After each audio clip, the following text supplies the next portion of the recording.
Boa noite, voltamos hoje a juntar os candidatos à liderança do PSD Madeira. As internas estão marcadas para daqui a 21 dias. Como se sabe, são 6 os candidatos à liderança, foram todos convidados. Jaime Ramos foi o único que não quis marcar presença neste programa. Passo a apresentar os que marcaram presença neste programa. João Cunha e Silva, Manuel António, Sérgio Marques, Miguel Albuquerque e Miguel Sousa.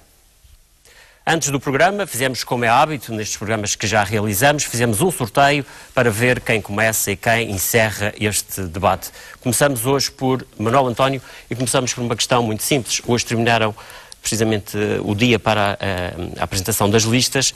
Apresentou a sua lista já há algum tempo. Quais foram as razões, quais foram os critérios que levaram à escolha dos nomes que apresentou? O grande critério, antes de mais, desculpem, boa noite aos companheiros candidatos, também aos espectadores, em particular aos militantes, mas extensivo, obviamente, o cumprimento a todos os madeirenses. O grande critério da escolha das listas foi encontrar as pessoas certas para este momento que se quer de renovação do PSD e de abertura do novo ciclo no PSD e na Madeira. E se esse critério ficou estabelecido, penso, melhor foi cumprido.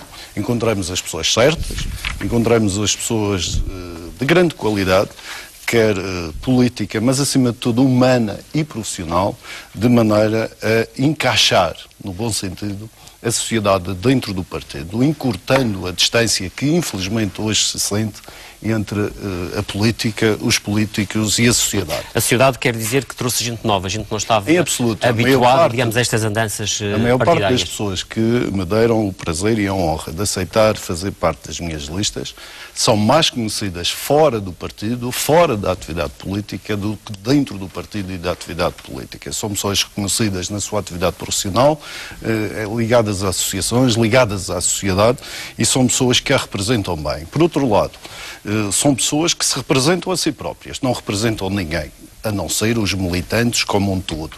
E são pessoas que aceitaram, à primeira, devo dizer que não tive nenhuma recusa, e que preenchem os grandes requisitos que nós decidimos que seriam aqueles que tinham de presidir à Comissão Política. Em primeiro lugar, uma grande abertura à sociedade.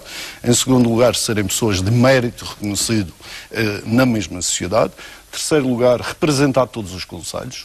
Existe pelo menos uma pessoa oriunda de cada um dos concelhos da região na Comissão Política Regional, acabando-se com a figura dos coordenadores, e existe também um membro da Comissão Política Regional com uma forte identificação com as comunidades madeirenses. É uma área que nós não precisamos. Mas tem aqui alguns nomes, enfim, que são figuras conhecidíssimas do PSD, o caso de João Machado, por exemplo, atual responsável pela área das finanças a nível da direção regional, também o ex-secretário da Educação, depois tem a deputada Rafaela Fernandes como secretária-geral, portanto houve aqui, foi uma preocupação de certa forma, de incluir gente do atual que esteja no ativo? Sem dúvida. Nós precisamos de renovação, mas precisamos também de ter pessoas com maior experiência política, e acho que o equilíbrio que se conseguiu, uma palavra adequada, há um grande equilíbrio entre aqueles que tinham e têm grande experiência política com aqueles que têm menos, mas que dessa mescla sai uma lista equilibrada, uma lista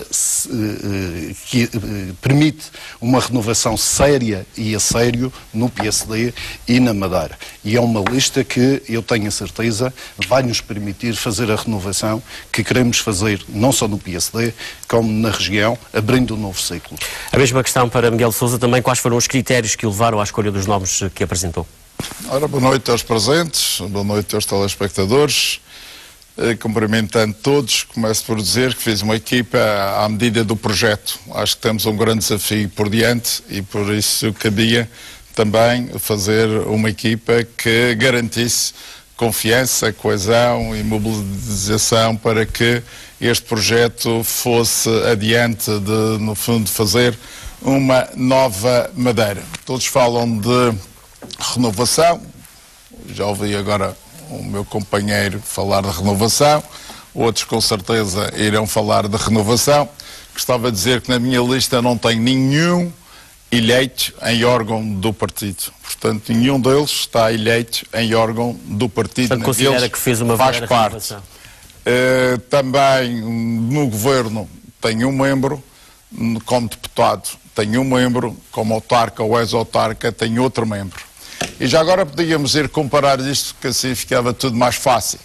Se nós formos parar, o Dr. Manuel António, que acabou de dizer que fazia renovação, e estamos a falar de 31 eleitos, 21 da lista do Dr. Manuel António, ou faz parte de um órgão do PSD, ou é secretário regional, ou diretor regional, tem 4 deputados e tem 6 autarcas ou ex-autarcas, ou seja, tem 21 em 31 que são membros atuais do sistema.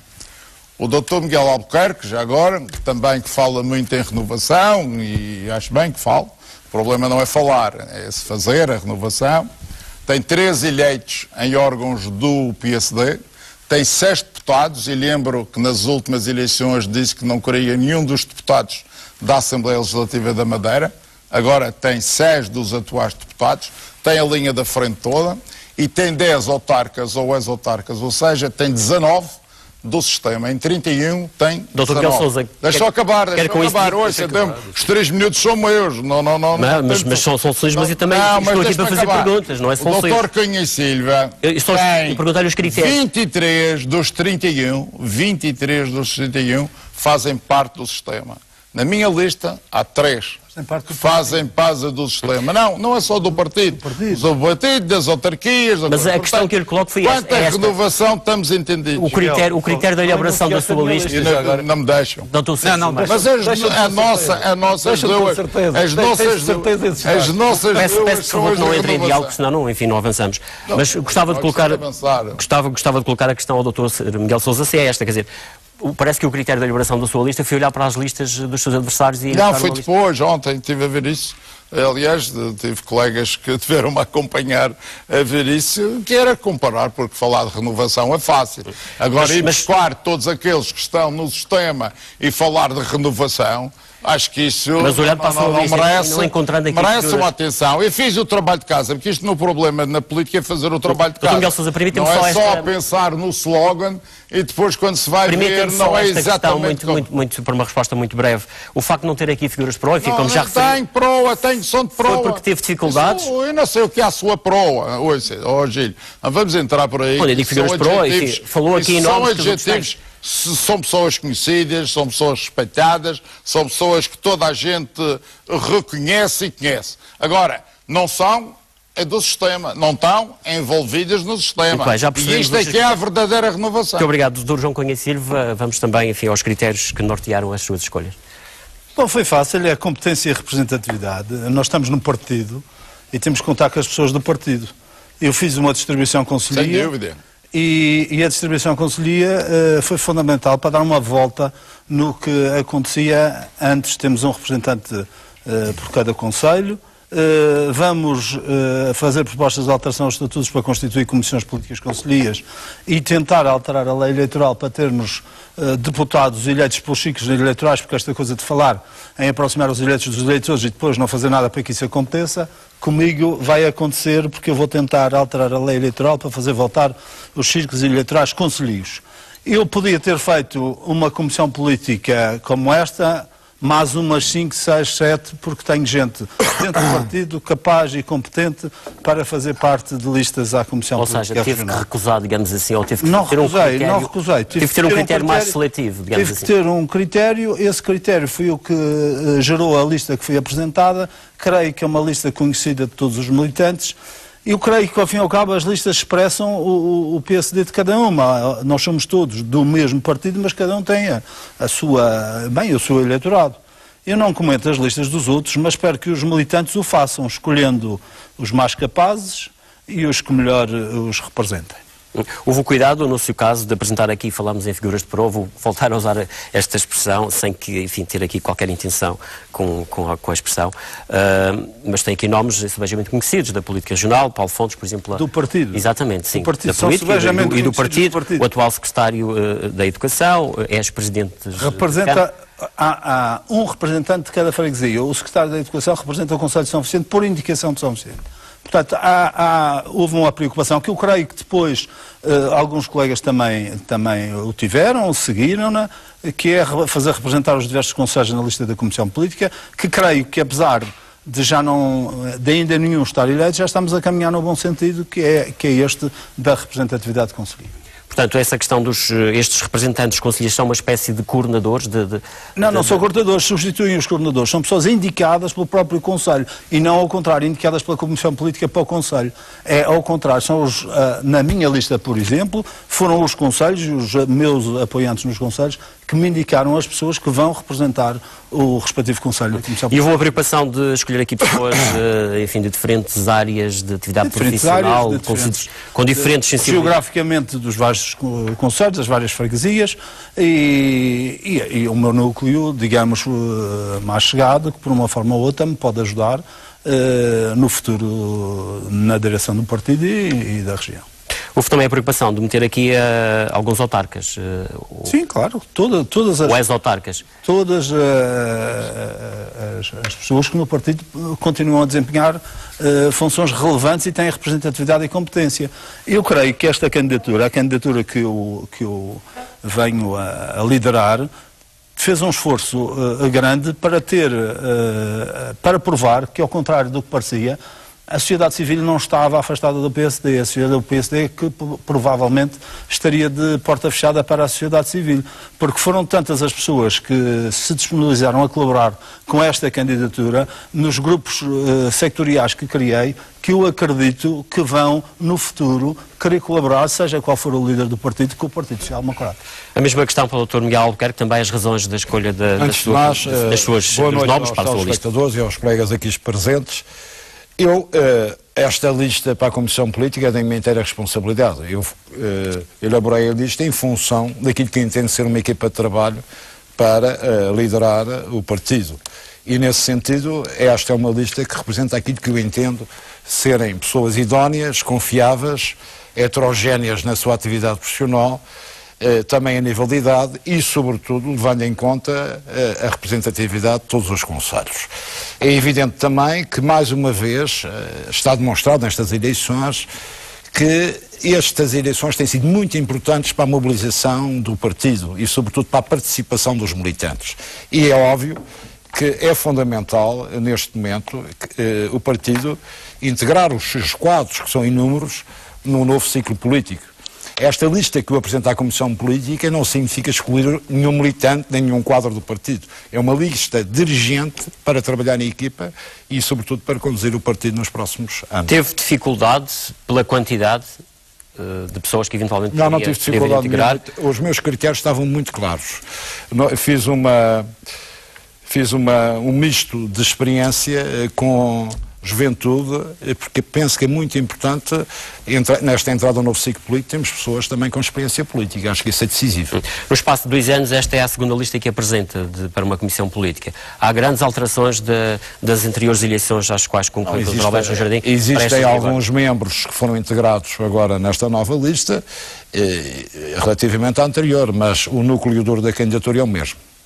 Relativamente à distribuição por todos os conselhos da região, também houve essa preocupação? Temos representantes na Comissão Política de todos os conselhos, se bem que eu entendo que a Comissão Política, sendo um órgão de representação regional do partido, deve ter pessoas, e tem esta Comissão Política, pessoas ligadas a todos os conselhos da região, mas é este órgão um órgão de condução da política regional do partido. Vamos também ouvir a opinião de Sérgio Marques relativamente às suas escolhas. Portanto, vamos muito boa noite a todos os meus colegas de mesa, boa noite a si, boa noite a todos os telespectadores que nos veem aqui pela RTP Madeira. Bom, os meus critérios foram simples. Tive a preocupação de fazer uma lista com juventude. Acho que é a lista mais jovem das 5 apresentadas. Tem uma média de idades de 45 anos, parece-me que é a mais baixa de todas. É também a lista, curiosamente, que tem mais mulheres. Temos 11 mulheres em 32 pessoas. Acho que isso é um elemento que convém assinalar. Acho que a política madeirense precisa de mulheres de mérito, precisa de mais mulheres na política, precisa da sensibilidade das mulheres para o exercício da atividade política. e é uma lista de gente com capacidade, gente de mérito, gente de que o partido precisa. Curiosamente, o Miguel Sousa não apresentou a estatística relativamente à minha lista e isso não foi por acaso. Tu tens aí as nossas duas eram as renovadoras. A minha lista é curiosamente também uma lista que representa uma ruptura. É uma lista com muita renovação, é provavelmente a lista que introduz mais renovação e que dá expressão à vontade desta candidatura.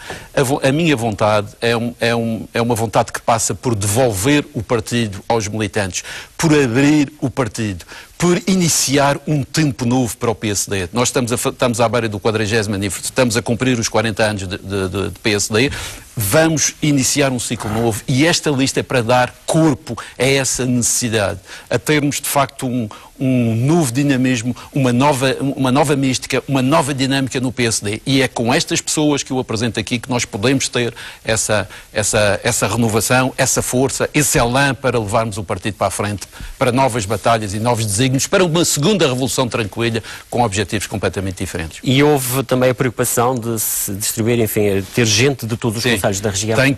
Tive também essa preocupação. Apresento um representante, pelo menos relativamente a cada concelho, porque acho que é fundamental que os concelhos estejam bem representados no PSD. Acho que um dos erros mais importantes que o partido cometeu foi ter acabado com a estrutura concelhia. Foi ter enfraquecido o seu poder, a sua força nos concelhos, ao ter prescindido da estrutura de concelhia.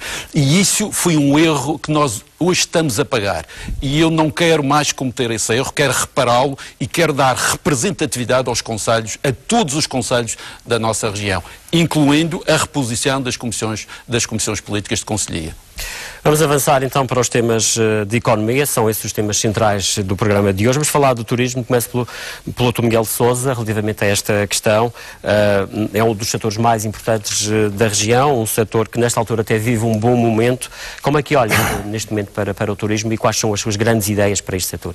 Ora, o turismo tem sido sempre tradicionalmente o melhor sector de atividade económica na Madeira. Portanto, são raros os maus anos de turismo, mas de qualquer forma eu acho que temos que ter em atenção, em primeiro lugar, que o ponto-chave é ter o turista satisfeito. Isso é que é o fundamental, fazer com que o turista esteja satisfeito. Por isso é preciso fazer com que nós tenhamos que pensar bem no que há a fazer em termos de política de turismo. E para já o estudo estratégico da CIF, acho que é a peça fundamental, como está a ser acabado agora, parece-me, para o próximo mês. Não vale muito a pena estar a inventar muito sobre isso quando daqui a uns dias estaremos confrontados com opções que teremos que tomar. Mas, de qualquer forma, eu diria que a primeira prioridade é, sem dúvida, nós criarmos polos de expansão turística. O problema da Madeira foi cada um construir hotéis onde quis. Isto é uma construção ad hoc. Tem-se um terreno de bananeiras, tem-se um terreno qualquer e vai-se ao banco, pede-se dinheiro e faz-se um hotel como se isso fosse possível, vai-se ao Governo autoriza, vai-se à Câmara autoriza e temos aí um conjunto de circunstâncias que são críticas. Falta uma questão de ordenamento. Sim, por exemplo, o Hotel Rio, tanto quanto eu sei, foi ali para os Reis Magos, está ali sozinho, era uma zona de expansão, nunca mais não aconteceu nada, não aconteceu a infraestruturação, não aconteceu nada, foi-se. O Hotel Meliá, encontrei o Presidente há pouco tempo e disse, sim, penso que tenho um hotel na Madeira, tenho um hotel aqui, mas pronto, para ele está bastante distante na sua ordem de interesse. O Ritz acho que está, portanto, à venda. E isto há que fazer ordenamento do território. Isto não pode ser de outra maneira. E há capacidade para mais encontrar áreas. Claro, então não há muito mais. As Canárias têm 800 mil, são muitas. Mas nós nem conseguimos encher as que temos. Para muito mais, claro que como é evidente. O que nós temos é que encontrar áreas de expansão turística, defini-las, planeá-las, infraestruturá-las e fazer com que o investimento seja lá. Não é fazer uma área de expansão turística e depois ser investir a 2 km e a 4 km e como atrair turistas. E devo dizer, nós tínhamos 2 áreas privilegiadas que estão um pouco estragadas. Olha, o Porto Novo. O Porto Novo era um lugar excepcional para se criar uma marina e à volta dela, portanto, um polo turístico. fizeram lá um armazém do lixo, acho que já nem funciona para o lixo, mas estragaram a bacia do Porto Novo. No lugar de baixo era outra área excepcional, mas nunca se quis tratar dos solos, nem do ordenamento daquela zona. Tentou-se fazer uma marina, que até era um bom ponto de partida, mas devia de ser integrado num projeto de expansão turística. Não era uma coisa isolada e depois os terrenos são para a agricultura, são para nonas, são para morangos, são para flores, e tudo isso tira capacidade de fazer projetos de rentabilidade que atraiam os hoteleiros e os investidores. Porque a Madeira não tem cadeias hoteleiras internacionais porque não tem rentabilidade. Isto é um problema de rentabilidade. Porque se tivesse rentabilidade, estavam todas as cadeias hoteleiras aqui. E a Madeira já deu origem a duas grandes cadeiras nacionais de hotelaria, o Grupo Estânia e o Grupo Porto Bay. E nasceram daqui, e hoje isso já não era possível. Portanto, é uma grande questão central, já não era possível, para além do problema dos transportes aéreos. Vamos falar mais à frente. É sempre uma condicionante e temos que falar mais à frente dos transportes. Encontrar uma boa solução. Dr. João Cunha e Silva, também a sua estratégia para este setor? Bom, o turismo é uma coisa que já foi inventada há muito tempo e não está à espera da candidatura destes 5 ilustres candidatos do PSD para resolver a sua vida. Sempre houve turismo na Madeira e foi sempre a maior atividade económica da região. À espera para se encher as camas que nós temos, não é? O que nós podemos é contribuir com as ideias de cada um para ajudar a melhorar a situação, porque todos nós com sistemas temos ideias para que no futuro se possa tirar mais partido de uma área que é fundamental, como é o turismo. Em termos de camas, eu acho que não se deve impor limites para já. O limite deve ser os investimentos que qualifiquem bem o destino. O que o mercado determinar, no fundo é isso. E que qualifiquem bem o destino da Madeira, que não se esteja a construir também por coisas sem qualidade, mas numa altura em que o investimento público é naturalmente menor, o investimento privado deve ser acarinhado e, portanto, não deve haver aqui grandes limitações. A questão da promoção é fundamental. Haver uma estratégia, haver objetivos, haver mais e melhor promoção. Mas não existe nesta altura? Não, existe promoção. No orçamento da região, eu digo uma melhor estratégia. Delinear objetivos, traçar esses objetivos. Por exemplo, eu, quanto a mim, na minha perspectiva, e as pessoas que trabalham comigo nesta candidatura, acham que devemos apostar, se calhar outros candidatos têm outras opiniões, nos nossos mercados tradicionais, em vez de andar a inventar por aí. Há tempos eu tive a oportunidade de ler um estudo do professor Vasconcelos Issa, salvo erro, era assim o nome do senhor, que dizia que se nós apostássemos no mercado inglês e no mercado alemão mais 1%, se nós obtivéssemos mais 1% no mercado alemão e no mercado inglês, conseguíamos duplicar o número de turistas que fazemos para a Madeira. Isto é, nós devemos apostar nos locais e nos destinos onde a marca já é conhecida e fazer um acentuar, um aprofundar dessa campanha, dessa promoção.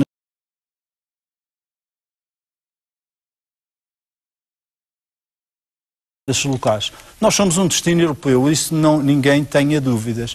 E como somos um destino europeu, é por aí que devemos atacar e é por aí que devemos melhorar a nossa performance por forma a trazer cada vez mais turistas à região. Com mais dinheiro. Mas deixem-me que vos diga que a questão da promoção não resolve tudo. Os Açores gasta quase o dobro da promoção que nós gastamos e tem muito menos turistas. Há outras questões que são importantes fazer, designadamente a determinação de vários segmentos que nós podemos explorar bem no turismo regional e que esta determinação dos 3 minutos impossibilita que se siga. Mas pode dar um exemplo ou outro, enfim, haverá tempo para isso. Haverá tempo para isso, mas eu se calhar mais à frente, noutro plano, quando falarmos dos transportes e também eventualmente da agricultura, enfim, que pode ser também um sector que esteja inevitavelmente ligado, até pela questão paisagística. Doutor Sérgio Marques, também as suas propostas, grandes ideias para este setor. Bom, o turismo é de facto a nossa principal atividade económica. É verdadeiramente a nossa galinha dos ovos de ouro. E acho que não a temos tratado com a importância que ela justifica. Nós andamos envolvidos nas últimas décadas num ciclo verdadeiramente obreirista, num ciclo fontista, diria mesmo. e, de certa forma, negligenciamos a nossa principal atividade económica. E por isso é que o turismo hoje está a sofrer por força dessa secundarização no modelo económico que foi adotado na nossa região. Não é por acaso que temos taxas de ocupação bastante baixas, à volta dos, com dificuldades chegam aos 60%. Temos a questão da nós este ano estamos a caminhar para um ano da dos melhores, ausência não é? que o Miguel Sousa falava de cadeias hoteleiras, por força de não conseguirem a melhor rentabilidade para os seus investimentos, porque de facto as taxas de ocupação são baixas e o destino não é atrativo para um investimento em hotéis por cadeias hoteleiras. E, portanto, o que temos que fazer agora é mudar este paradigma. É, de facto, fazer com que o turismo seja a grande atividade, aquela que merece as nossas atenções, aquela que merece todo o nosso cuidado. E como é que se pode fazer isso e se deve fazer isso? É erigir o turismo como a locomotiva da nossa economia regional. A locomotiva que presidiu a estes anos foi as empreitadas, a construção civil, a obra pública. E o turismo foi, de certa maneira, por arrasto, negligenciado. E este modelo tem que ser perfeitamente alterado. Porque senão não estamos a tirar o maior proveito da atividade para a qual temos naturais apetências, temos óbvias vantagens competitivas. Eu encontro apenas 2 setores onde nós temos vantagens competitivas. O turismo é o principal deles. E depois são os serviços internacionais. São todas as atividades em torno do Centro Internacional de Negócios. São estes dois grandes polos de que depende a prosperidade futura, o progresso futuro da região. Do seu ponto de vista, temos capacidade para mais camas, mais hotéis na região?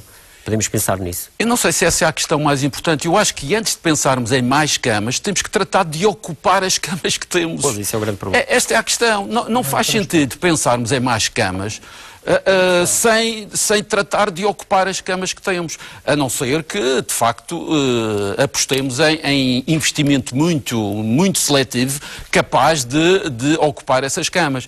Mas a questão fundamental é esta. Eu acho que nós precisamos, para ser coerentes com o facto do turismo ser a nossa principal atividade, precisamos do tal plano estratégico que agora a CIF está a fazer. Eu não percebo porque é que o Governo não deitou mãos a esse plano estratégico. Porquê que deixou que fosse um parceiro social a fazer esse plano estratégico? Não percebo também porque é que o plano de ordenamento turístico está praticamente pronto, não está em consonância com esse necessário plano estratégico. O Governo prepara-se para aprovar um plano de ordenamento turístico. O Miguel Sousa também deixou claro a importância... Estão a fazer revisão no pote. Não, está a ser preparado. Já está a ser preparado.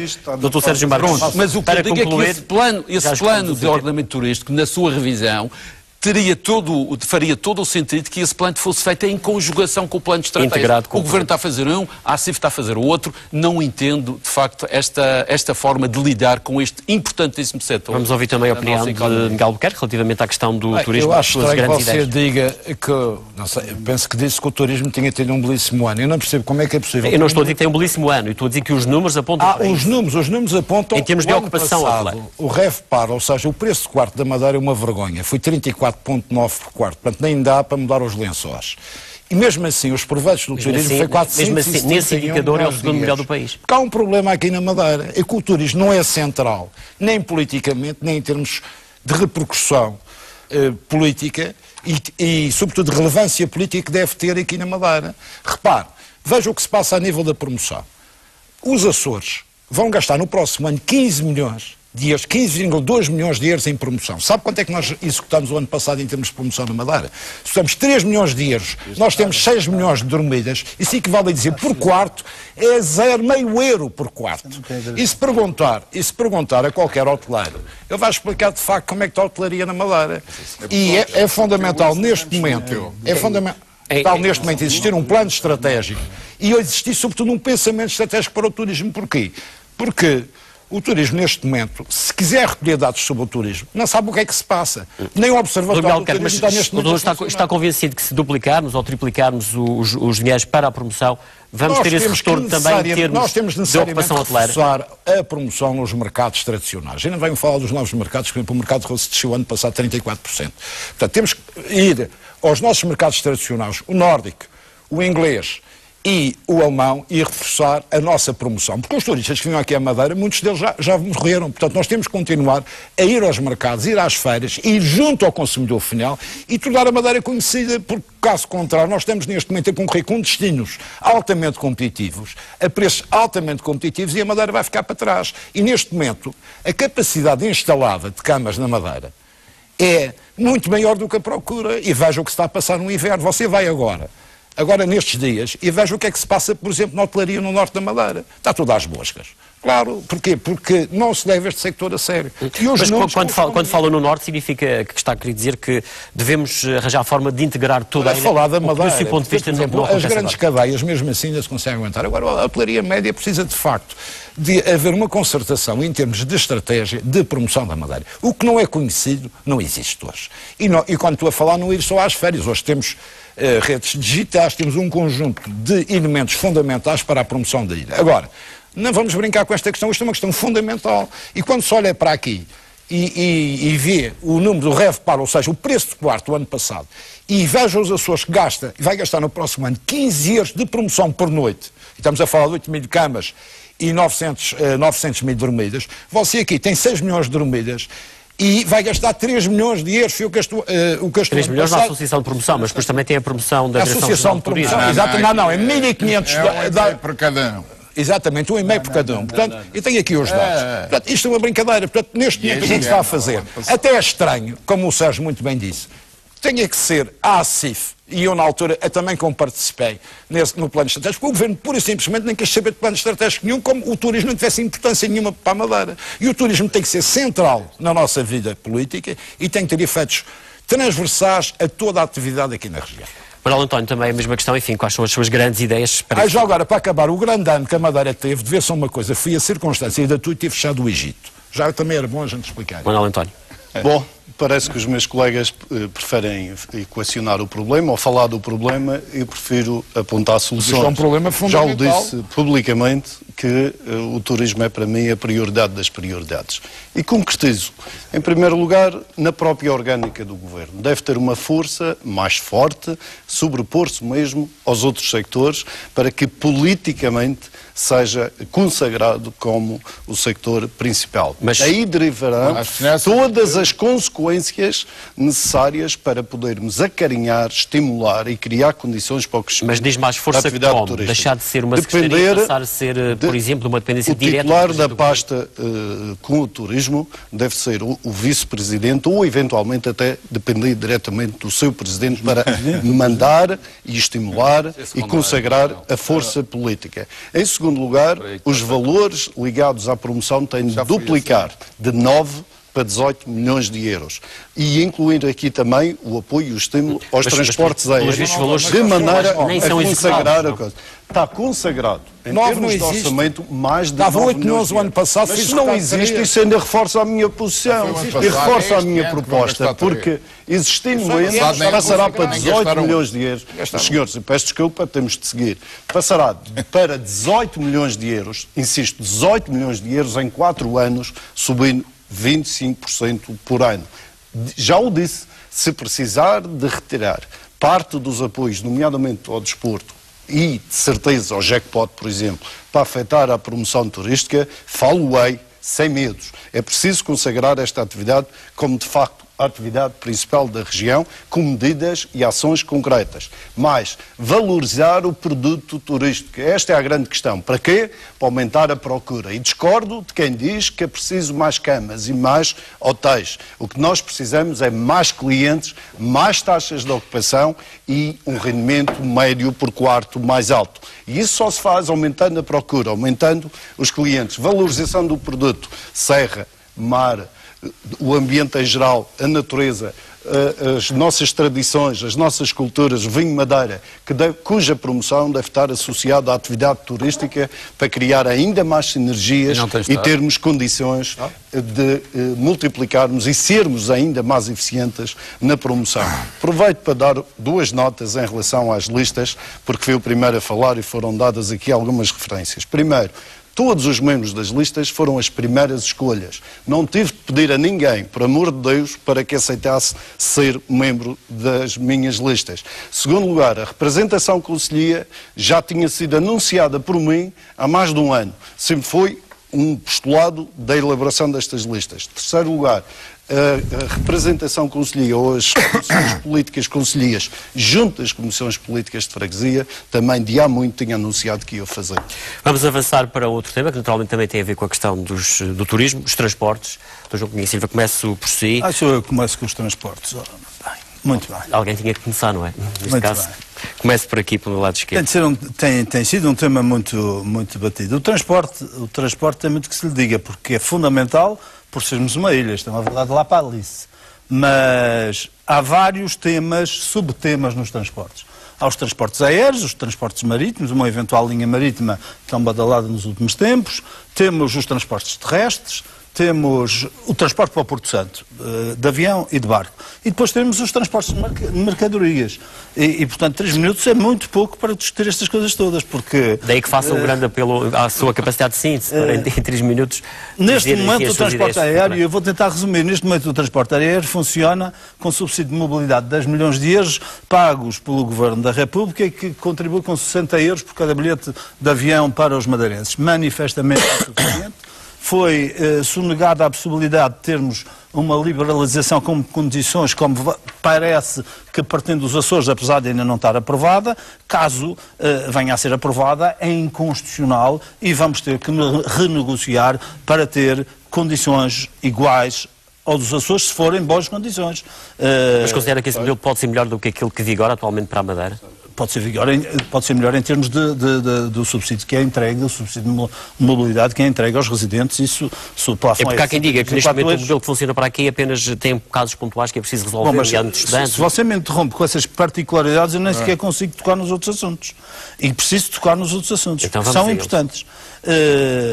Eu acho que se deve negociar com o Estado por forma que estes 60 euros não sejam 60 euros e sejam um valor superior. E, inclusive, como esta questão é fundamental, eu admito que o Orçamento Regional possa contribuir com mais alguma coisa para ajudar os madeirenses, particularmente os estudantes, os doentes e outros, acima daquilo que vier a ser definido como subsídio de mobilidade para os transportes aéreos. Outra coisa é a linha marítima. A linha marítima... É muito claro, o subsídio de mobilidade também se aplica à linha marítima. Mas para trazer aqui um ferry, é preciso que a linha seja rentável. Ora, a linha está aberta, não vem ninguém porque não é rentável. Logo, não é um subsídio de mobilidade dado aos passageiros que vai fazer com que o apetite das empresas que tenham ferry se aguce e venham para a região autónoma da Madeira. Mas o governo pode criar incentivos. Temos é que ter que pagar. Ou negociamos com o Estado para que o Estado pague, ou o Orçamento Regional vai ter que pagar indemnizações compensatórias para haver essa linha marítima. Nós, no tempo que teve aqui o Armas, tivemos 16 mil passageiros a viajar, 8 mil para lá, 8 mil para cá. Nós temos no aeroporto do Funchal 2,5 milhões de turistas, de passageiros, dos quais meio milhão são domésticos e eu imagino que 300 mil serão residentes. E, portanto, temos que ponderar também estas duas situações. Depois vamos ao Porto Santo. O Porto Santo tem uma situação de serviço público, onde há um avião que concorreu sozinho porque a SATA foi excluída, e o Estado paga 1.800.000 de serviço público para ter aquele avião, que serve pessimamente o Porto Santo, não tem condições, mas é a única companhia que concorreu face ao dinheiro que o Estado paga. Das duas, uma, ou se negocia melhor com o Estado para que o Estado pague outro dinheiro e possam ter outros aviões de melhor qualidade, ou, não sei como é que se será disto, a não ser através do Orçamento Regional, o que já começa a ser muito orçamento a questão da linha marítima para os transportes. Para o Porto Santo. Depois tem a linha marítima para o Porto Santo, como uma solução concessionada, com obrigações para viajar todos os dias para o Porto Santo, todo o ano, com preços especiais para residentes, mas que a única contrapartida que o Governo dá ao concessionário é não pagar as taxas, não paga indemnizações compensatórias. O que é que temos que fazer para que os preços também baixem e para que o mercado do Porto Santo seja mais acessível aos madeirenses e aos residentes. Bom, temos que iniciar conversações para que isto efetivamente baixe, mas nós não temos muito por onde recorrer. Lá vem o orçamento regional outra vez. E depois temos os transportes terrestres. Os transportes terrestres, o Governo Regional paga 10 milhões de euros de indemnizações compensatórias aos horários do Funchal. E depois tem as mercadorias, que é outra conversa complexa e que se calhar não daria para um outro programa. Vou perguntar também ao Dr. Miguel Albuquerque relativamente às suas ideias para este setor dos transportes. Relativamente ao transporte aéreo, em abril de 2008 fez a liberalização da linha e cometeu-se um erro crasso, em que o Estado participava para o subsídio aéreo para a mobilidade dos passageiros ou da continuidade territorial com 20 milhões de euros, entretanto fez a liberalização, o Estado reduz a sua comparticipação por 8 milhões de euros e neste momento temos a situação, tive a ver aqui uma passagem de vinda no dia 19 e ida a 4 de janeiro, 552 euros. Portanto, isto é o resultado para os residentes e para os estudantes. Os Açores não, os Açores recebiam 16 milhões de euros. Os Açores manteve os seus 16 milhões de euros e fez uma coisa muito inteligente. Pegou nesse dinheiro e introduziu um limite para os residentes de 134 euros e para os estudantes de 99 euros. Atenção que o modelo dos Açores ainda não está aprovado. Portanto, mas vai ser este o modelo, portanto, ou seja, não mexeu no bolo que recebia. O modelo que se fez para o Porto... Cortou. Mas pronto, aqui está uma solução. Portanto, isto tem que ser alterado. Não é possível numa ilha as pessoas estarem a pagar estes preços. Aliás, não pode haver preços. E aliás, também é fundamental neste momento a INACA, a Entidade de Fiscalização, intervir. Porque o que se passa, por exemplo, nas taxas que estão a pagar, que a TAP está a cobrar aqui no aeroporto do Funchal, chega a 90 e tal euros, enquanto as companhias como a EasyJet cobram entre 23 e 30 e tal euros. Portanto, tem que haver também aqui um organismo fiscalizador. Portanto, relativamente ao transporte aéreo, é evidente que este modelo da comparticipação do subsídio de mobilidade de 60 euros por passageiro não é viável, nem é aquilo que interessa aos madeirenses. Isto é a primeira questão. O modelo tem que ser revisto e, no limite, temos que, de facto, aproveitar a privatização da TAP neste momento para pôr 12 aviões a operar e, sobretudo, em code-share com a TAP, aproveitando toda a logística da TAP, porque a Madeira não está a ser só prejudicada nos acessos, é que os próprios horários da TAP estavam lá na Europa durante o dia e vêm para aqui para a Madeira com atraso ao fim do dia. Portanto, isto é catastrófico. O modelo do Porto Santo, o aterro, o que é que se fez? Quando a SATA esteve a voar, demos 6 milhões, o governo dá de 6 milhões de euros para a SATA voar durante 3 anos, 2 milhões por ano. E agora fez o mesmo erro do modelo com a Eurovip. Dá 5 milhões de euros, quase aproximadamente 1 milhão e 700 mil euros por ano. Quer o avião leve, quem não leve passageiros está garantido. Portanto, não há nenhum incentivo à mobilidade, nem um aumento do tráfego, porque cada passageiro que a Eurovip leva desconta na comparticipação e no apoio do Estado. Vamos à questão dos transportes marítimos. Transportes marítimos. Temos condições para ter um ferry? Enfim, eu acho que temos condições para ter um ferry. Mas com incentivos da região? Ou... E tem que haver um subsídio ao passageiro, como tem que existir o Mas isso agora já existe. Portanto, não gera escala. Existe a partir de agora? Pronto, mas temos que criar condições para existir um transporte marítimo com carga agregada. Portanto, numa ilha não tem nenhum sentido que isso não exista. Portanto, temos que criar condições para isso. Da mesma forma, já que quer falar dos transportes, há aqui dois problemas fundamentais. Os preços das comunicações na Madeira é um verdadeiro escândalo e é uma desgraça que está a acontecer aqui para o futuro desenvolvimento da Madeira. Sobretudo se quisermos ter uma economia de valor acrescentado. O que se passa com o cabo aéreo é uma vergonha. Tem mais do que E relativamente... Submarino. Cabo submarino. Relativamente à questão dos transportes de mercadorias, é outra escandaleira que tem que ser rapidamente resolvida, porque não entendo como é que um contentor dos Estados Unidos para a Europa custa mais barato em frete do que de Lisboa para aqui para a Madeira. A linha do Porto Santo, relativamente ao transporte marítimo, deve ser olhada de outra forma? Deve haver algum subsídio? O Porto Santo tem que estar no centro das nossas atenções. O Porto Santo, neste momento, está a atravessar uma crise gravíssima, não por falta de infraestruturas, mas por falta de acessos fáceis e baratos. Portanto, não há nenhuma ilha que possa, com 3 mil habitantes ou 4 mil habitantes, possa criar a escala. Portanto, você tem que ter acessos frequentes e baratos. E o Governo tem que intervir nesta área. Neste momento, a população do Porto Santo está a atravessar uma situação muito complicada. Ou seja, orçamento da região. Não, vamos ter que renegociar. As taxas do aeroporto do Porto Santo não é possível renegociar. Claro que é. Claro que é. Miguel Sousa, também a sua opinião relativamente a esta matéria dos transportes, enfim, marítimos e aéreos?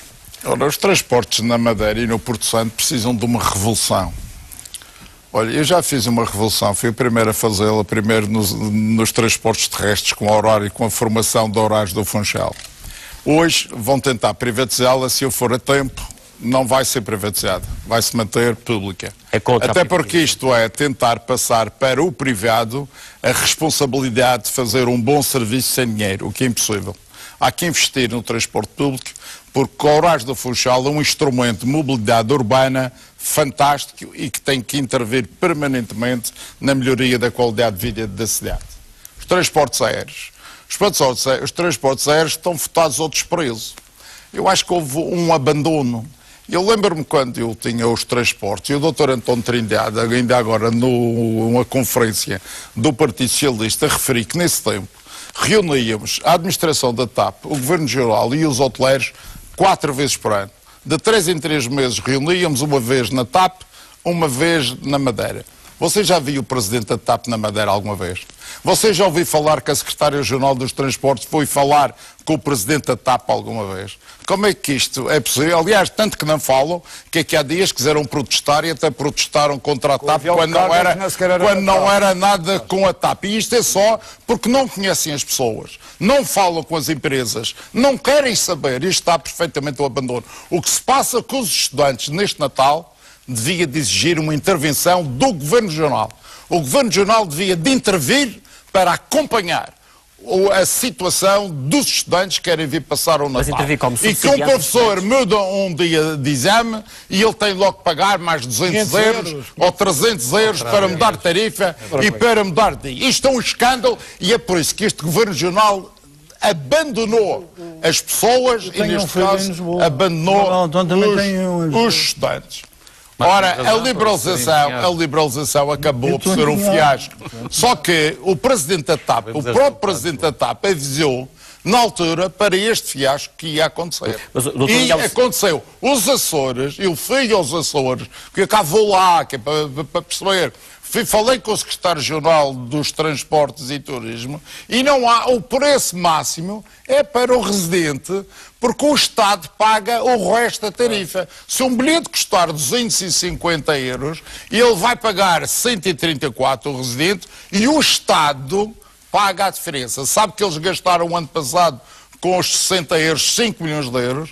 E com este modelo só vão gastar 3 milhões e vão passar e vão meter os outros 2 milhões no subsídio. Vamos aos transportes marítimos para cumprirmos o nosso tempo. Porque há aqui um problema de gestão e de dinheiro. O problema portuário é um problema de gestão e tem que ser bem gerido. E neste momento é mal gerido. E portanto há que ter intervenção. Um problema de dinheiro é porque as pessoas não podem pagar. Os madeirenses não podem pagar as tarifas aéreas, as tarifas marítimas, não podem pagar as cargas, não podem pagar, não têm dinheiro. Os transportes são para nós o custo mais caro do mundo, os transportes mais caros do mundo, porque nós somos os únicos que pagamos todos. Os canários têm que acabar. Os canários só pagam 50%. Sabe quem é que paga os outros 50%? A União Europeia. Foi-se buscar subsídios e dinheiro. É verdade, é verdade. Foi-se buscar, não é o Estado nenhum. É a União Europeia que paga. Gostava de ver a sua opinião. Desafio a confirmar isto, porque pode ter a certeza. A União Europeia, com participação... Muito rapidamente, linha do Porto Santo. Os Açores dão 70% de subsídio a todas as cargas... Linha de transporte marítimo para o Porto Santo. A linha de transporte marítimo está a funcionar, é cara, porque a concessão talvez tenha sido negociada com condicionamentos. Agora, o problema que está é que tem que haver subsídio. As pessoas não podem pagar aquele preço. E se diminuirmos, ao contrário do que aqui foi dito, se diminuirmos os preços, ou seja, se subsidiarmos os passageiros, se subsidiarmos as cargas, vai haver mais passageiros, vai haver mais cargas, vai haver mais mercado e as coisas funcionam. Dr. Moral António, também a sua opinião relativamente a esta questão de transportes? Precisávamos, obviamente, muito mais tempo. Vamos tentar resumir as posições. Em relação aos transportes em geral, numa região arquipelágica, é uma questão absolutamente decisiva e tem de ser consagrada como de absoluto interesse público. Segundo lugar, o Estado tem de assumir as suas responsabilidades com base no princípio da continuidade territorial, e a própria União Europeia, da mesma forma que existe um POSEIMA, por exemplo, para a agricultura, deve haver um POSEIMA para os transportes externos, porque é isto que nos garante a acessibilidade externa. Enquanto isso não acontece, obviamente que temos de ir dando passos. E nos transportes aéreos há 3 alterações que têm de ser feitas fundamentais neste momento.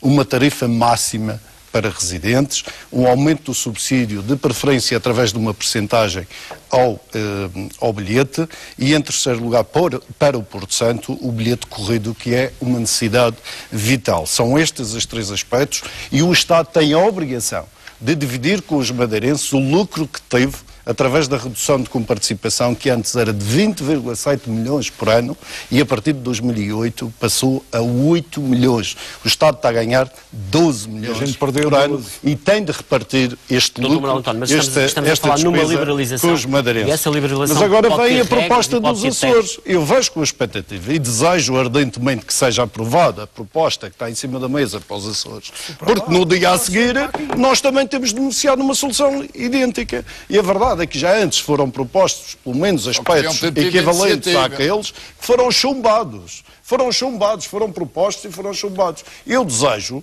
que agora sejam aprovados, porque, obviamente, nesse mesmo dia... Agora o Governo está a fazer o plano dos transportes. Ainda melhor, ou ainda com benefícios maiores, porque na Madeira os custos de acesso, nomeadamente à capital, são mais baixos, porque estamos mais perto do que nos Açores e, portanto... Vamos aos transportes marítimos. Esse benefício. Em termos de transportes marítimos, a questão do ferry, não tenho dúvidas em afirmar, iremos trazer o ferry para a Madeira. Aquilo que subsidiando, ajudando, enfim. Consagrando a linha como de interesse público, logo, sendo de interesse público, há que criar as condições para que isso aconteça. Muito seja bem, por concurso público, seja através de uma atuação administrativa, nomeadamente isentando a totalidade ou parte das taxas, porque a grande questão, e eu tenho os números, a grande questão para o ferry vir é o valor das taxas anuais. O diferencial que está em causa de perda do explorador da linha ou dos potenciais exploradores e aquilo que está cobrado em termos de taxa, o valor das taxas é muito equivalente. Mas não temos aí obrigações por parte da União Europeia que podem pôr algumas diretrizes que impedem a concorrência? Não, porque somos podem pôr em causa a normal concorrência, não é? Teremos de negociar esse aspecto. Somos região ultraperiférica, temos um estatuto especial e temos de tirar dividendos e consequências destes... Para concluir, linha marítima para o Porto Santo. Claro, temos de ter um ferry ao continente, e considerando o continente e de preferência também a Canárias, e considerando que é de interesse público, da mesma forma que temos de ter hospitais, ambulâncias e outras questões fundamentais, também temos de ter esta muito rapidamente, linha marítima para o Porto Santo. Se eu tivesse de dizer qual é o grande problema do Porto Santo e qual é a grande solução, tem-se falado aqui demasiado dos problemas e apontado poucas soluções, e eu quero apontar soluções. Então vamos à sua solução. E a minha solução para o Porto Santo é transporte. E esse transporte, e esse objetivo dos transportes passa por subsidiar, criar condições. Deixem-me falar, porque eu deixei-vos a voz. Criar condições para que, nos transportes marítimos em particular, aquele que é um problema, neste momento, que há descida do número de passageiros, que já está abaixo dos 300 mil, passe rapidamente para 500 mil em pouco tempo. E para isso precisamos de alavancar com uma ajuda ao transporte, que tem de ser negociada também com o Governo da República, porque é obrigação do Governo da República, o tal POSEIMA da União Europeia, e também, feitas as contas, devo dizer que face aos 300 mil passageiros que há hoje, a ajuda seria ao passageiro residente. Já deu para perceber as 2 milhões de euros. Vamos também ouvir a opinião. Mas o objetivo não deve ser subsidiar os que já vão. O objetivo tem de ser criar mais mercado, passar para 500 mil pessoas. Sérgio Marques, vamos a essa questão. Não se preocupem, depois os tempos são contabilizados no final. Espero bem. Vamos à questão. Há aqui, nesta matéria, uma situação de paradoxo. A Europa está cada vez mais integrada, o mundo é cada vez mais global. É cada vez mais fácil e rápido irmos de um sítio a outro. Mas isso não se passa com a Madeira, curiosamente, incrivelmente. Nós vivemos, de facto, aqui uma situação em que o espectro da insularidade, do isolamento, paira. começa a sentir-se com mais intensidade. Eu dou-lhe factos recentes, acontecidos não há muito tempo. Em primeiro lugar, deixámos de ter um ferry quando dele beneficiámos durante 3 anos. Eu falo em ouvir o Manuel António dizer que tudo fará para repor o ferry. Estimo que não tenha feito muito para que o ferry que já existia se tenha cá mantido. Tivemos durante 3 anos o ferry, ele podia, se lhe tivessem sido proporcionadas melhores condições, ele se calhar ainda poderia estar aí. Portanto, perdemos o ferry. Perdemos o avião de carga... Perdão, Manuel António, permite-me que continue. Perdemos o avião de carga por uma avaria, não sabemos quando é que o já voltou. Bom, parece que... Bom, tivemos aí com uma grande instabilidade em termos da carga aérea. Estamos com um problema gravíssimo no cabo submarino. Há taxas excessivas praticadas pelo detentor do cabo submarino. E esta questão é fundamental porque impede-nos de concorrer na chamada economia digital, que é cada vez mais importante neste mundo global em que estamos. E, portanto, este também é um problema. No Porto Santo, 3 questões recentes. Transporte aéreo com a Madeira diminuiu a sua qualidade. Temos agora uma casquinha de nós a voar quando tínhamos um avião bem melhor há relativamente pouco tempo. Temos agora a necessidade de um cartão de residente para os porto-santenses que aí residem virem até à Madeira. Um cartão que exige uma burocracia tremenda, que é provavelmente ilegal. Não percebo porque é que o concedente, a região autónoma da Madeira, o governo regional, permitiu esta situação. Transporte aéreo com o continente por parte do Porto Santo. O Porto Santo perdeu a única ligação semanal no inverno com o continente, à conta da liberalização do transporte aéreo que prejudicou particularmente o Porto Santo. Em cima destes factos recentes, temos factos já conhecidos. Taxas aeroportuárias excessivas, taxas portuárias excessivas, nomeadamente por conta de um endividamento excessivo da APRAM, da Autoridade Portuária. Temos um transporte aéreo de passageiros que sabemos os defeitos, nomeadamente os preços excessivos em determinadas épocas. Temos um transporte marítimo de carga com insuficiência de concorrência. É um verdadeiro oligopólio o que se passa aí. E, para já não falar da gestão portuária, onde temos um verdadeiro monopólio há 19 anos. E ainda lacunas na gestão da infraestrutura portuária. Se calhar deveríamos ter no Funchal 2 rampas roll-on, roll-off. Se tivéssemos 2 rampas no Funchal, se calhar o Armas não se teria ido embora. Toda a gente está lembrada do problema que foi no fim do ano, termos o Lobo Marinho atracado numa rampa e o ferry com o porto cheio, sem sítio para atracar na Madeira. Vejam, Gil Rosa, as disfuncionalidades que nós apresentamos em todas as vertentes da nossa acessibilidade ao continente. Isto exige um plano para atacar todas estas frentes. Um plano em parceria com a República, em parceria com a União Europeia. Até porque a União Europeia quer, na sua política para as regiões periféricas, quer favorecer a acessibilidade. E, portanto, esta parece ser a questão fundamental. Nós precisamos de um plano para favorecer a acessibilidade. No Portanto, no que diz respeito ao transporte marítimo, ele deve ser subsidiado, como já aqui alguns colegas Eu acho que se subsidiarmos agora o transporte marítimo para o Porto Santo, passageiros, cargas, ninguém se passarmos a subsidiar, se subsidiarmos o transporte de passageiros para o Porto Santo marítimo de passageiros, estamos a alterar as condições de equilíbrio económico da concessão que foi atribuída ao operador que está em funções.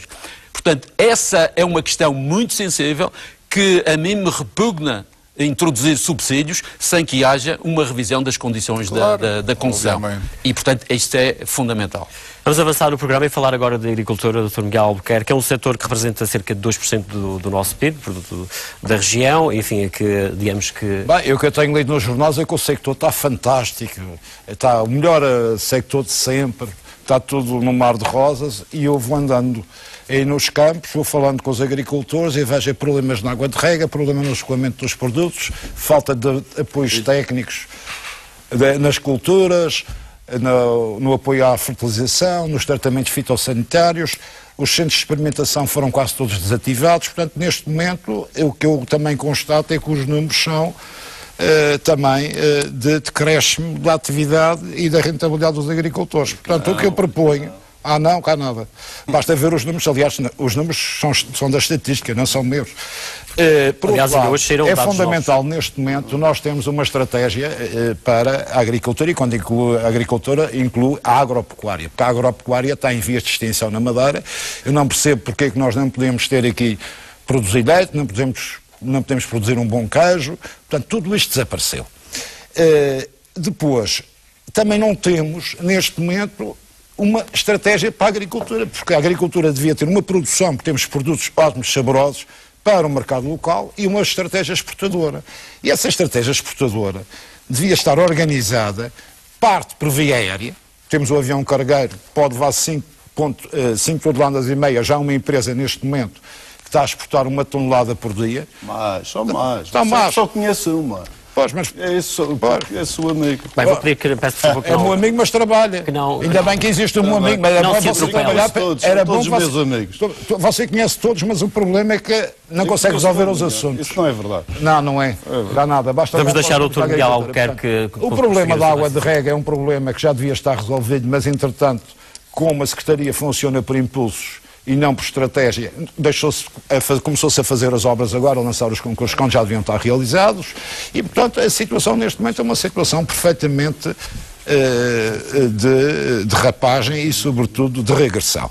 Eu acho que neste momento é essencial nós voltarmos a ter os técnicos, a Secretaria tem ótimos técnicos, voltar a colocá-los no terreno junto aos agricultores, apoiar os agricultores, informar os agricultores relativamente às linhas e organizar a sua distribuição e comercialização. Devemos também, por outro lado, ter uma linha exportadora dos produtos, sobretudo para os países europeus e para o continente, por via aérea, e inclusivamente organizando também, neste momento, a conjugação de agricultores para poder exportar através, por exemplo, de contentores refrigerados parte dos produtos da Madeira, que são muito bem aceitos e têm uma grande receptividade, e continuarmos, de facto, a voltar a ter uma agricultura, e sobretudo uma agricultura moderna, mas uma agricultura apoiada, porque neste momento não é isso que está a acontecer. Como é que podemos, por exemplo, promover a exportação dos produtos regionais? Fácil. Nós temos aqui um avião, por exemplo, que vem 5 dias por semana, o avião cargueiro. Você pode exportar cerca de 5 toneladas por dia de produtos hortícolas Exporta através do avião, não põe nada lá dentro, não? Não, é preciso organizar a produção e juntar aos agricultores, que é uma coisa que você não faz. Já podia estar a... Miguel, quero que falou há pouco na questão da indústria agroalimentar, que é um setor que também praticamente não existe na Madeira. Já existia, agora já não existe. Praticamente. E, portanto, do seu ponto de vista, há capacidade para crescermos nesta área? Claro, entre 2000 e 2013 a produção de suínos na Madeira teve uma quebra de 85%. Uma empresa só. Teve uma quebra de 85%. Aliás, havia uma empresa, mas você conseguiu dar cabo dela. Produção de ovinos, entre 2000 e 2013, 69% de quebra. Produção de ovos, entre 2000 e 2013, quebra 2%. 2%. Mas quebrou? Pois. António, vai chegar a sua vez. Produção de leite de vaca, produção de leite em milhares de litros, desceu entre 2000 e 2013, 68%. Peixe descarregado na rama em toneladas, entre 2000 e 2013 teve uma quebra de 40%. Subiu não, em 2000 foi 6.653 toneladas e em 2013 4.162 toneladas. Eu gosto de me preparar para as coisas, não venho aqui falar de Manuel António. Embarcações beneficiadas em 2007 tinha 145, em 2013 tem 106, uma quebra de 27%. Portanto, acho que o sector está fantástico. Não pode estar melhor. Fantástico. Portanto, Aliás, o valor acrescentado bruto do sector primário também desceu já. Não, eu já falo, já explico isso. É preciso uma outra estratégia para o setor do Com certeza que sim, é óbvio. E ter, sobretudo, uma liderança política que sabe o que é que está a fazer. Muito bem. Vamos daqui. O Sérgio Barcos, vamos também falar agora das suas políticas para esta área. Olhando para este setor, enfim, identificando os problemas que existem e como é que se pode potenciar. O sector não funciona com textos de jornais. Eu acho que nós precisamos de olhar para a política agrícola de outro modo. Eu ontem estive no Porto Muniz e em conversa com os militantes do Porto Muniz, e o que ouvi fez-me refletir. Disseram-me, não há uma política para a agricultura do Norte, só há uma política para a agricultura do Sul. Quem se dedica à agricultura no Norte está relativamente abandonado, porque produz 3 ou 4 produtos e depois tem uma dificuldade tremenda de comercialização desses produtos. Eu acho que nós precisamos de uma agricultura para toda a Madeira. Para o Sul, para as produções que são mais tradicionais, desde a cana-do-açúcar até a banana, mas também para o norte da nossa ilha. E precisamos de rever as políticas de comercialização. Eu acho que os mercados abastecedores estão a funcionar muito mal. Os mercados abastecedores foram construídos para beneficiar os agricultores, para evitar a ação dos intermediários. Hoje quem está a usar esses mercados abastecedores são, acima de tudo, os intermediários. E isto é grave. É grave, porque desviamos a finalidade dos mercados abastecedores. Temos que pensar em novas formas de comercializar. Temos que garantir que produtos de qualidade, como são aqueles que são produzidos pelos nossos agricultores, possam ter escoamento a um preço justo. Eu sinto que, nomeadamente os agricultores do Norte, têm muita dificuldade em escoar os seus produtos. Há dias falava com um hoteleiro que me dizia: eu estou disposto a contratar diretamente, eventualmente através dos mercados abastecedores, fazer contratos diretos com os agricultores, de modo a lhes permitir o escoamento das suas produções. E estou disposto a pagar mais caro, porque também sei que vou ter um produto de melhor qualidade à mesa para servir os meus turistas que recebo. Um hoteleiro madeirense que recebo nos meus hotéis.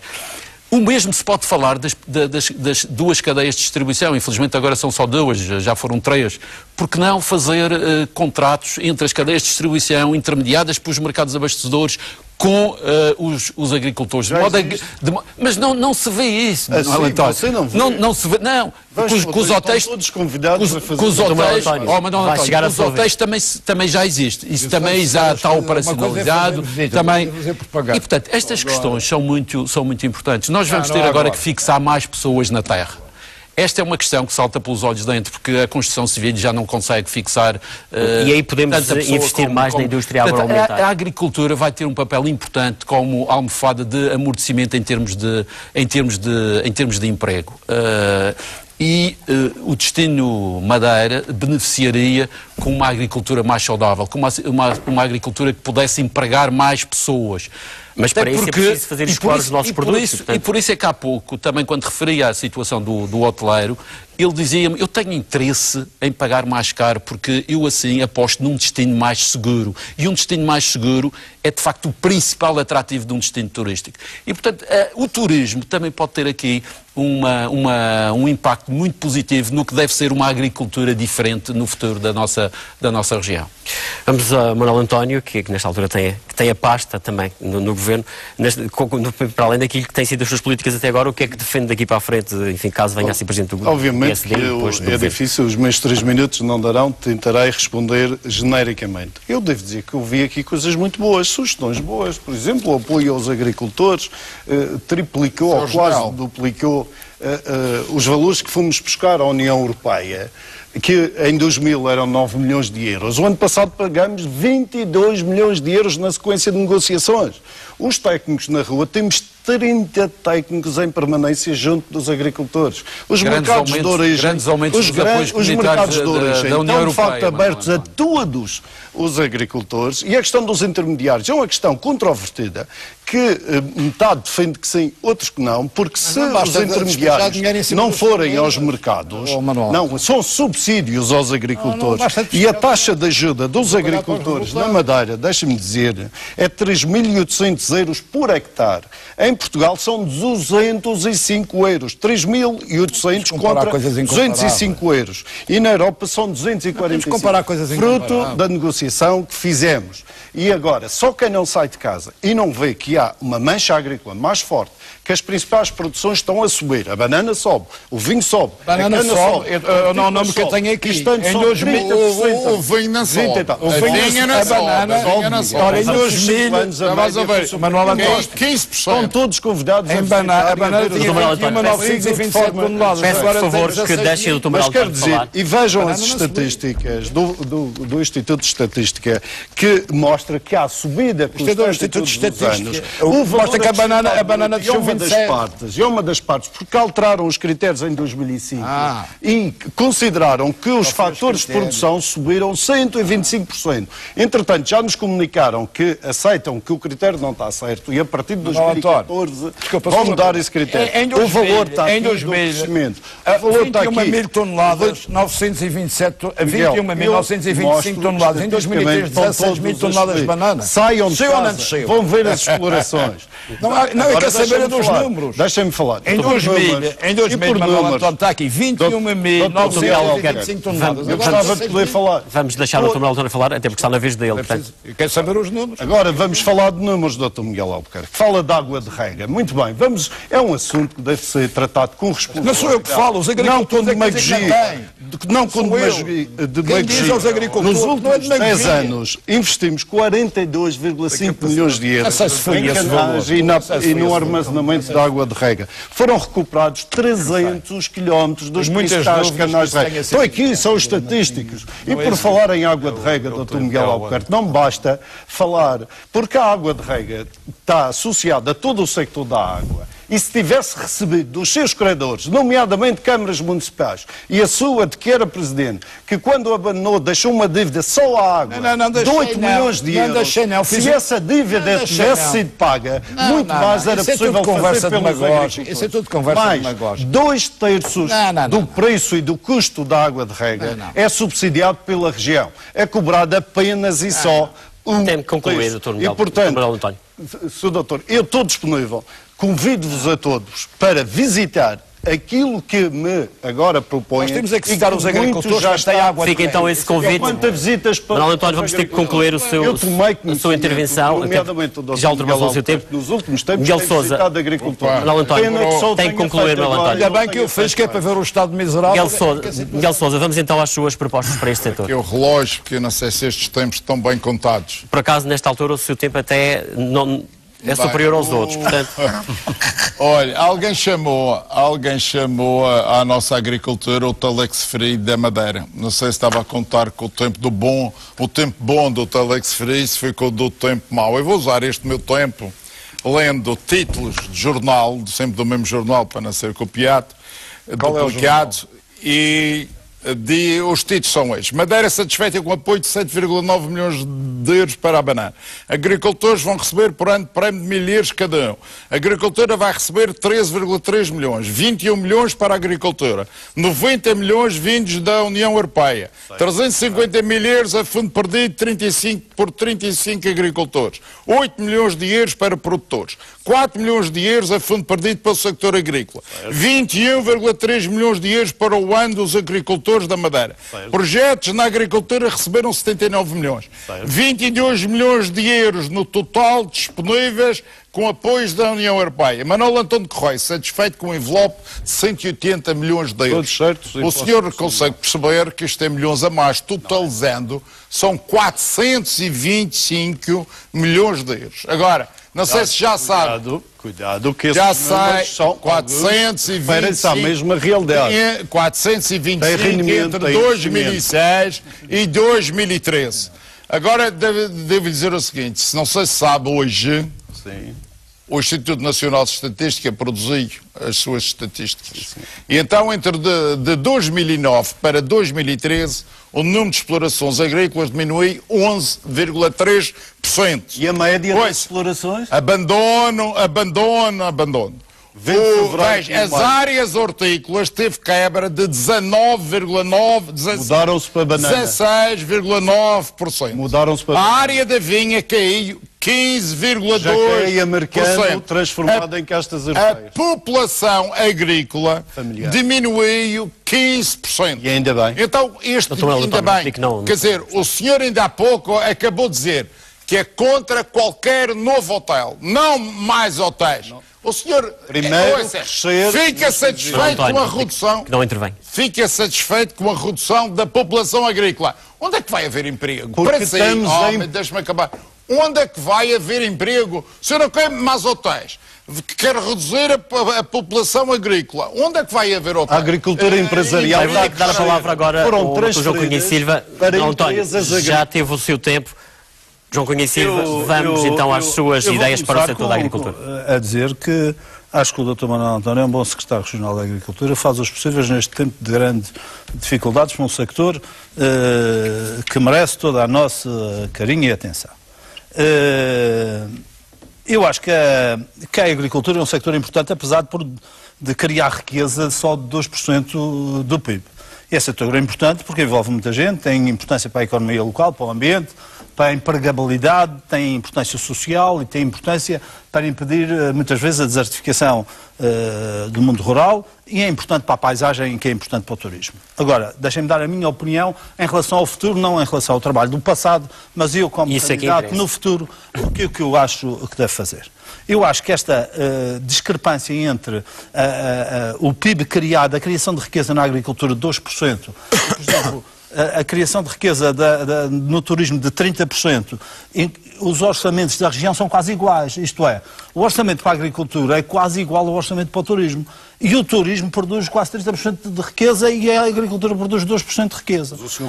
Mas eu estou a falar do futuro, não estou a falar de agora. Não estou a falar eu não quero tirar da agricultura, quero aumentar o turismo.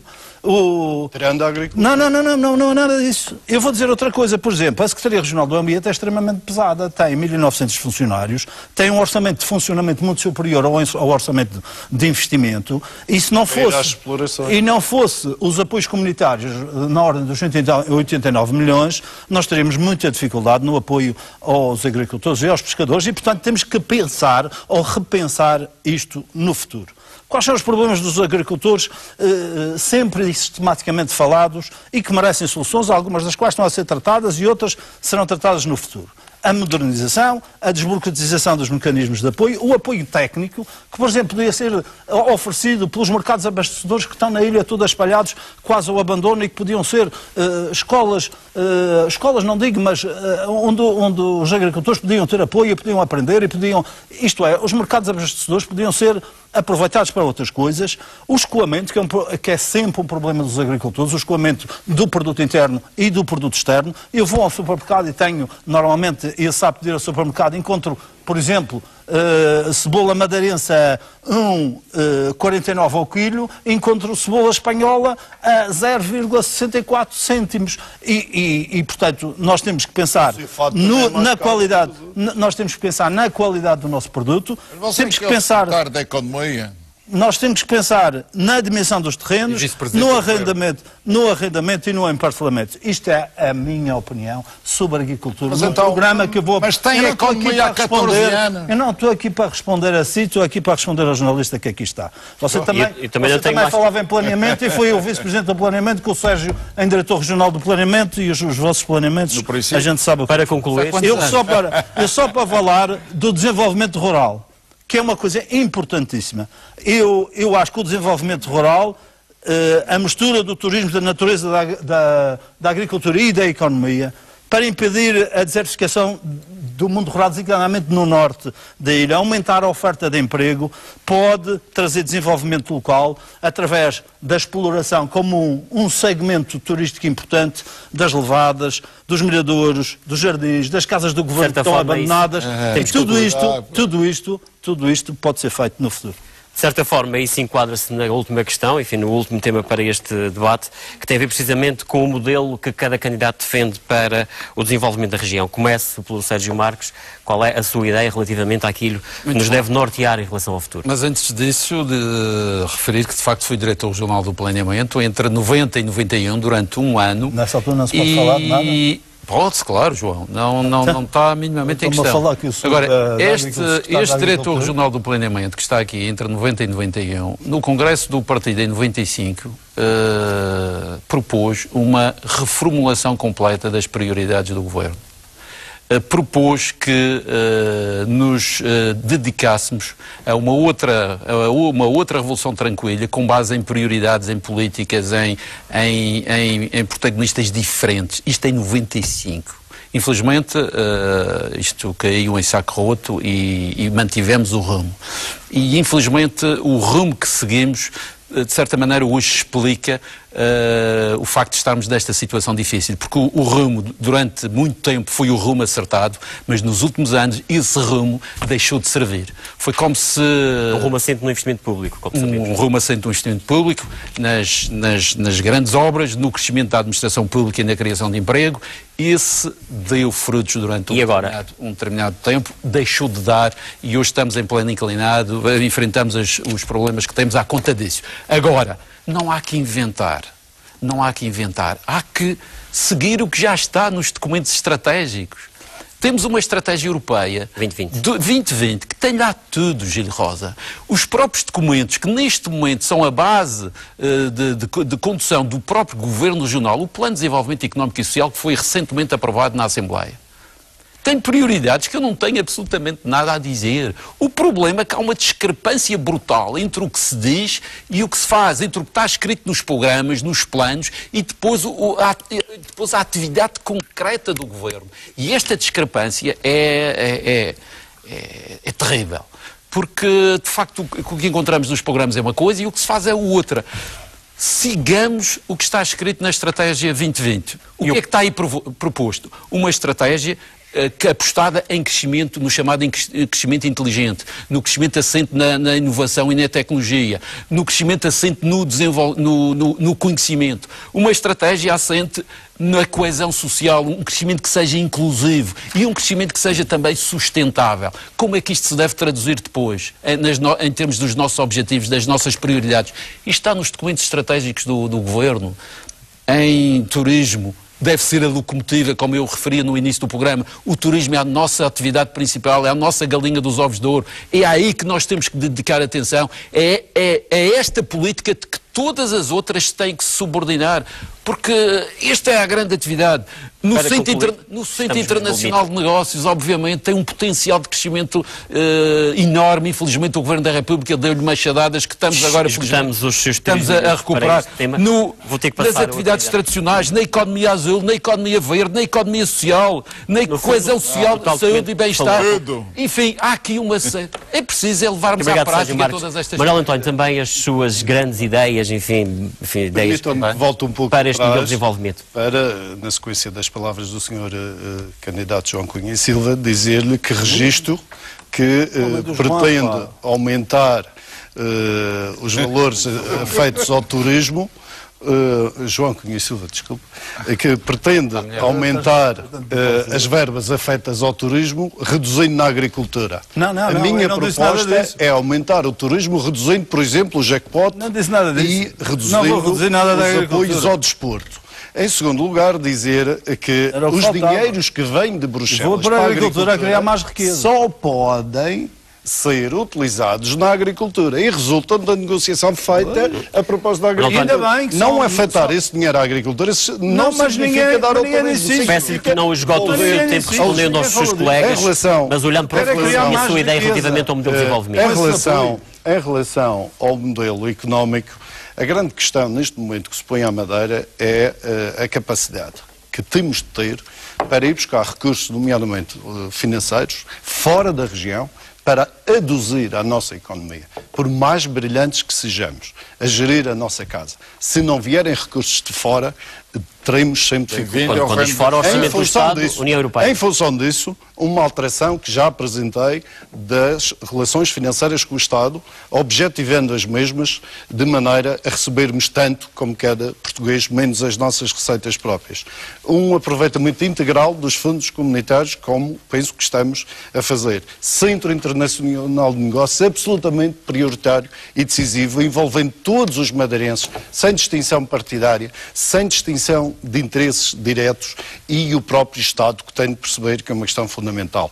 Turismo, já foi falado, envolvendo dependência do investimento estrangeiro e das nossas comunidades, que podem ser decisivas para o futuro, e por isso tenho na Comissão Política uma pessoa que tem especial relação com essa área, e terei no futuro, nas propostas de candidatos a deputados, uma pessoa exatamente com a mesma valência, para nos aproximarmos de todos os madeirenses, independentemente do sítio onde estejam. E é com estas 6 áreas que vão buscar recursos fora da região que pretendo dinamizar a nossa economia. No fundo, continuar a fazer bem o que sempre fizemos bem. Entrar em áreas novas para aumentar os nossos recursos. E para terminar, dizer que acredito firmemente e estou otimista que podemos ter um grande futuro na Madeira. Com autonomia, aprofundando também a nossa, para além da autonomia política, a autonomia económica, a nossa capacidade de gerar e ir buscar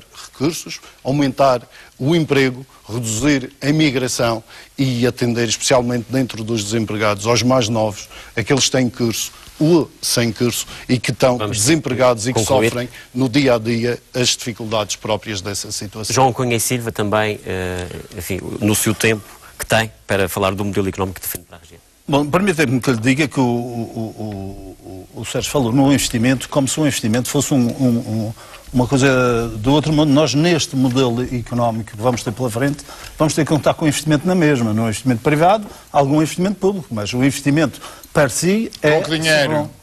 O investimento privado é o público, é o público. Não, mas eu estou a falar, olha, por exemplo, vamos construir a via rápida, a via expressa ou a via rápida para o Estreito de Câmara de Lobos com fundos comunitários. Há algum investimento público, e toda a gente sabe que há algum investimento público, nem que seja na manutenção das coisas, e há um investimento privado que nós temos que acarinhar, isso não há dúvida nenhuma. Mas no passado, o Miguel é que me interrompeu. No passado, esta questão do investimento público era uma orientação da União Europeia. Agora que a União Europeia tem outros paradigmas e nós temos que seguir estes paradigmas da União Europeia, mas estes paradigmas da União Europeia, estes paradigmas da União Europeia mantêm alguns que sempre foram e que todos vão repetir aqui, que é o turismo, os serviços de valor acrescentado, designadamente os do Centro Internacional de Negócios, os que venham da reforma que vem sendo falada e que só a médio prazo, se calhar, é que se alcança, mas temos o Estatuto Político e Administrativo, já alguma coisa que se pode dar uns primeiros passos, mas não se pode reduzir o nosso modelo de desenvolvimento económico só a isto. Temos que pensar noutras áreas que nos permitem os novos paradigmas que são apresentados para a União Europeia, designadamente, e deixem-me que proponha, só a título de exemplo, que são áreas que podem ser exploradas e que podem fazer parte de um futuro modelo de desenvolvimento económico que, junto de todas as ideias que todos estão a dar, que designadamente na ciência nós não podemos competir em massa, nem podemos produzir em massa, mas podemos, da mesma forma que chamamos empresas de outras áreas comerciais, chamar empresas que trabalhem nas áreas da ciência e que possam acrescentar valor acrescentado aqui na região. Temos a mais baixa despesa pública mas temos que mudar isto. Se nós estamos a discutir um novo modelo económico, o novo modelo económico tem que se preparar para novas coisas. Podemos aproveitar alguns parques para esse efeito. Que abrevie, enfim, mas eu não posso estar a abreviar sempre a ser interrompido. A energia, que é o novo paradigma da União Europeia e que pode resultar daqui benefícios claros para a economia da Madeira, com a eficiência energética, com a energias renováveis, com a energia alternativa. Isso é muita confusão para a tua cabeça, tu não percebes as coisas. A internacionalização das empresas, que é uma dos paradigmas da União Europeia, as empresas e a sua internacionalização, a formação de competências, a Universidade da Madeira, para além daquela experiência do MIT, pode acrescentar na área da saúde, da genética, da farmácia para perceber as suas ideias. E na área do turismo, a rentabilização dos recursos naturais, e infraestruturas, que falei há pouco nas levadas. Já falou há pouco. Vou dar a palavra ao Miguel Sousa, precisamente. Mas ele tem sempre mais tempo que a gente. Não tem. A tolerância com ele é sempre maior que a nossa. Dr. Miguel Sousa, vamos então ao seu modelo de desenvolvimento. Muito obrigado. Primeiro gostava de ter a curiosidade de saber se o Dr. Manuel António e o Dr. João Cunha Silva alguma vez contaram esta história que nos trouxeram aqui em plenário do Governo. Estão lá há 14 anos. Gostava de saber quantas vezes repetiram em plenário do Governo os modelos que deviam de ser seguidos eram estes. São propostas para o futuro. Se se fizeram estas propostas em plenário do Governo. Até o senhor nem bem precisava, porque é o da economia. Dr. Miguel Sousa, mas estas questões também passaram por comissões políticas, a Madeira regionais do PSD, também tive lá Isso não é assim hoje. Vamos então ao seu modelo de desenvolvimento. A favor de outros. Eu não estou a colocar questões. Está a desconversarem. Vamos à questão concreta, modelo de desenvolvimento. Vamos lá aos problemas, que são desemprego e receita. Esses são os problemas, soluções para isso. Não. Vou-lhe dizer, não tenha pressa, se eu tiver a usar o meu tempo, usar, se não usar, paciência. Agora, o senhor não pode condicionar-me, está sempre... Eu não estou a condicionar, eu estou a colocar questões, o meu papel é este aqui, doutor. Gosta ou não gosta? A economia não é um fim em si mesmo. A economia trata de ser bem-sucedida para podermos realizar uma política de educação, uma política de saúde, uma política de segurança social e etc. E nós temos um problema de desemprego.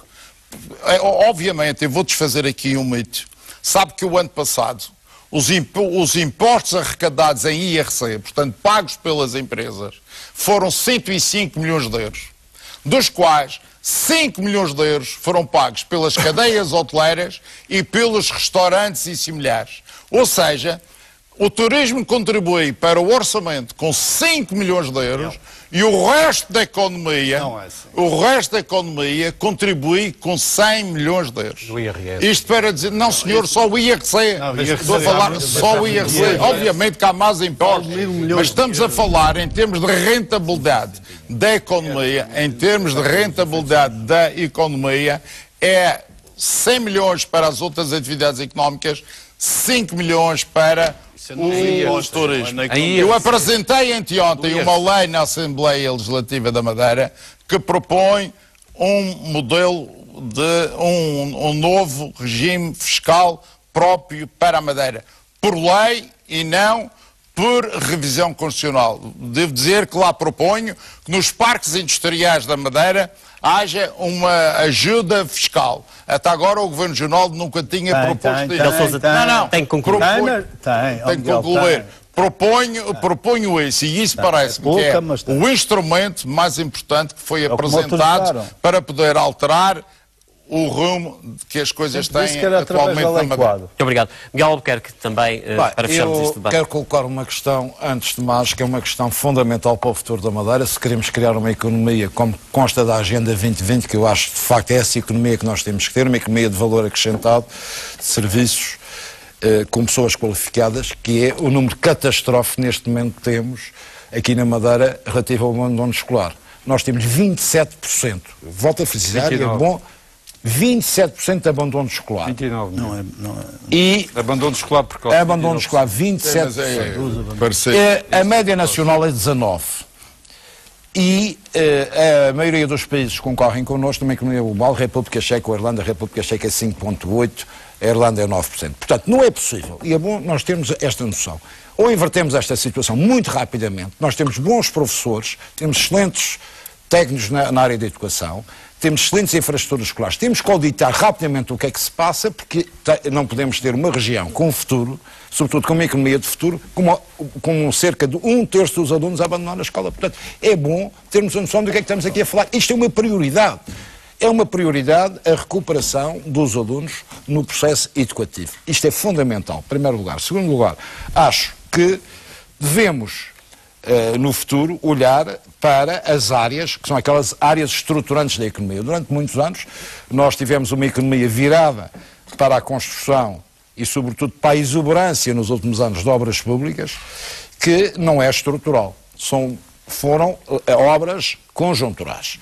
E temos sectores que são estruturais. É o Centro Nacional de Negócios, é o turismo, e é, de facto, a possibilidade que temos, através de criarmos atratividade fiscal e não só fiscal, para o desenvolvimento de áreas inovadoras, como a economia do mar, a ciência, áreas no âmbito da energia, do ambiente e da inovação.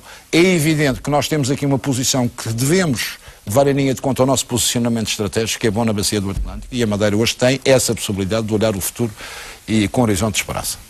Nós até agora tivemos um modelo de desenvolvimento que assentou, como sabemos, essencialmente no investimento público.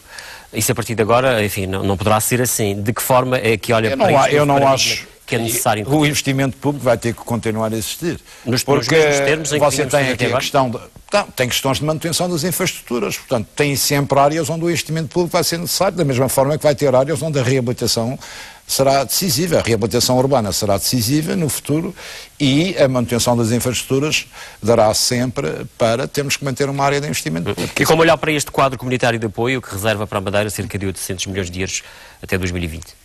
Eu acho que as opções são boas, mas temos que encarar estas opções de uma forma muito séria. Eu lembro do último quadro comunitário quando fez aí áreas de formação profissional, onde de facto gastou-se rios de dinheiro em áreas de formação profissional que foram perfeitos logros. Só serviu para alguns formadores de pacotilha ganharem algum dinheiro em muitas circunstâncias. Portanto, nós temos que ser muito sérios e temos que auditar estes dinheiros. Temos que auditar estes dinheiros. Cada cêntimo gasto nesta área da formação, por exemplo, na área da formação profissional, tem que ser rigorosamente auditada e com que há ligação às empresas. Se pode fazer formação profissional em abstrato. Vou-lhe dar duas áreas, por exemplo, a área, por exemplo, dos nossos produtos, portanto, etnográficos ou da etnografia, precisam de facto ter novos designers e aí podemos de facto fazer aí formação profissional adequada àquilo que é necessário. Muito obrigado, agradeço ao Miguel Albuquerque, Manuel António, Miguel Sousa, Sérgio Marques, Cunha e Silva. Nós concluímos assim este debate. Marcamos novo encontro com os candidatos à liderança do PSD Madeira para um próximo debate, no próximo dia 17, precisamente 2 dias antes das eleições internas que, como se sabe, estão marcadas para o dia 19 de dezembro. Boa noite, fique bem.